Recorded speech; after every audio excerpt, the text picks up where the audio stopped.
ବାଧ୍ୟ ହେଉଛି କାରଣ ମୁଁ ଏ ବାହାଘରରେ ରାଜି ନୁହଁ। ତୁ ବି ମୋ ମନ ପସନ୍ଦର ବୋହୂ ନୁହଁ। ହଁ ଯେତେବେଳେ ବୋହୂ ହେଇକି ଆସିଲୁଣି ଏ ଘରେ ବୋହୂ ହେଇ ରହିବାକୁ ହେଲେ ତତେ ମୋ କଥା ମାନି ଚଳିବାକୁ ପଡିବ। କୁହନ୍ତୁ ମା ମତେ କଣ କରିବାକୁ ହବ? ତୁ ତ ଜାଣିଛୁ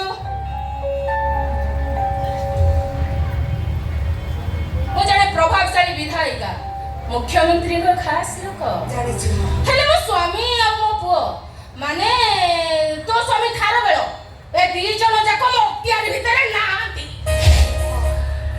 ମତେ ତ ହଠାତ୍ କନ୍ୟା କରି ଅଣାଗଲା ତାପରେ ମନ୍ଦିରରେ ବାହାଘର।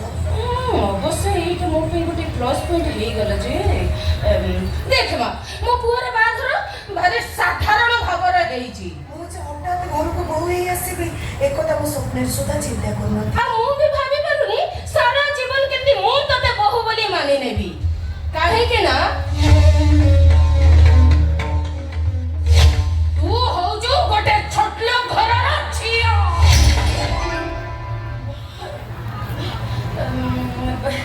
ସରି ତତେ ଦେଖିଲା ପରେ ମୁଁ ବେଳେବେଳେ ଏମିତି ହେଇଯାଇପାରେ। ଯଦି ତୁ ମୋ କଥା ରଖିବୁ ତୋ ସ୍ୱାମୀ ଆଉ ମୋ ସ୍ୱାମୀକି ବୁଝେଇବାକୁ ଚେଷ୍ଟା କରିବୁ ତେବେ ହୁଏତ ମୁଁ ତତେ ବୋହୂ ବୋଲି ମାନି ନେଇ ପାରେ।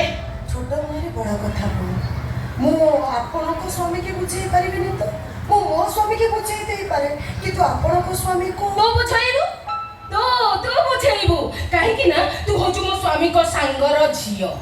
ତୋ ବାପା ମୋ ସ୍ୱାମୀ କୁଆଡେ କୃଷ୍ଣ ସୁଦାମା। ଭେରି ଗୁଡ ମୁଁ କିନ୍ତୁ ରୁକ୍ମଣୀ କି ସତ୍ୟଭାମା ନୁହଁ। ପାୱାର ମୋ ପାଇଁ ସବୁ କିଛି।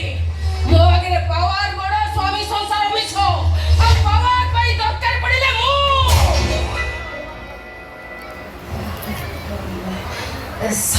ସରି ତତେ ଦେଖିଲା ପରେ ମୁଁ ବେଳେବେଳେ ଏମିତି ହେଇଯାଇପାରେ। ଛାଡ଼ ସେ କଥା ଟପିକ ଉପରକୁ ଆ। ଏତେ ବଡ଼ ପରିବାର ଜଣେ ପ୍ରଭାବଶାଳୀ ବିଧାୟିକାଙ୍କ ଘର ହେଲେ ଏ ଘର ଭିତରେ ସ୍ୱାମୀ ସ୍ତ୍ରୀ ମା ପୁଅଙ୍କ ଭିତରେ ମତ ପାର୍ଥକ୍ୟ ଆଉ ଏଇଟା ହଉଛି ଏ ଘରର ଭିତିରି କଥା।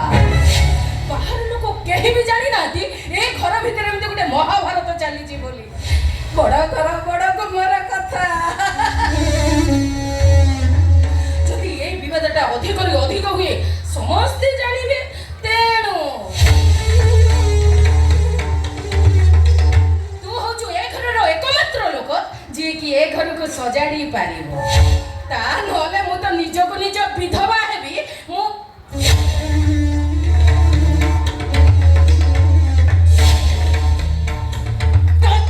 ବିଧବା କରିଦେବି। ସରି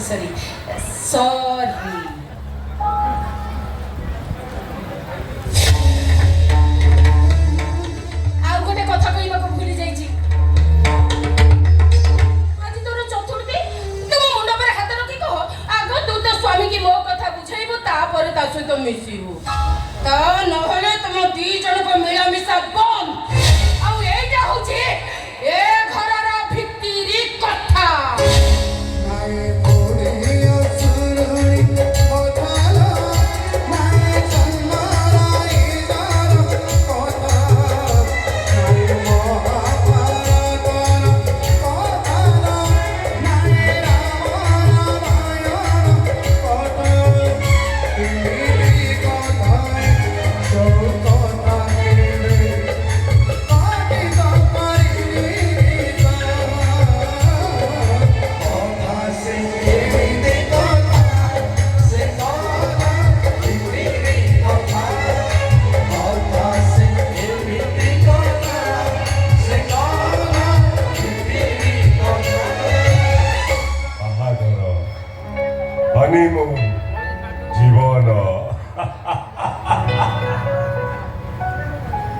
জীবন গোটে অচিহ্না অঙ্ক কেবি কৌশি গাণিতিক সূত্রে জীবন অঙ্কর ভাগফল নির্ণয় হই নাই।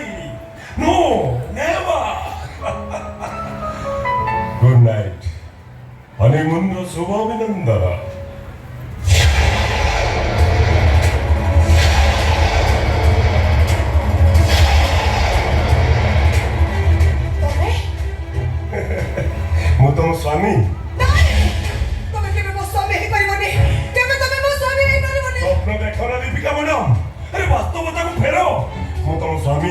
ତମେ ମତେ ବାହା ହେଇଛ।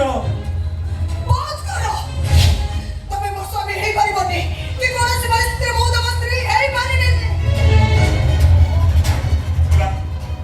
ଓକେ ଦେଖ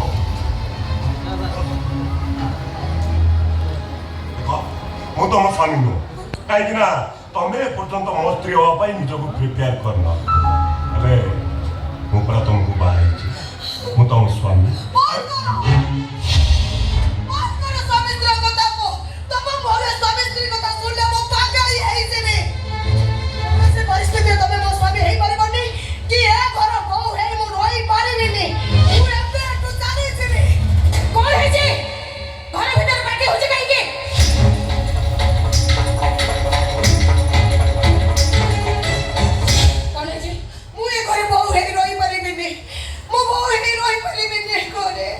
କୁଆଡେ ଯିବୁ ତୁ? ତୁ ପରା ଏ ଘରକୁ ବୋହୂ ହେଇକି ଆସିଛୁ। ତୋ ବୋହୂ ପଳେଇ ତ ଆଚାର ଆରମ୍ଭ ହେଇନି।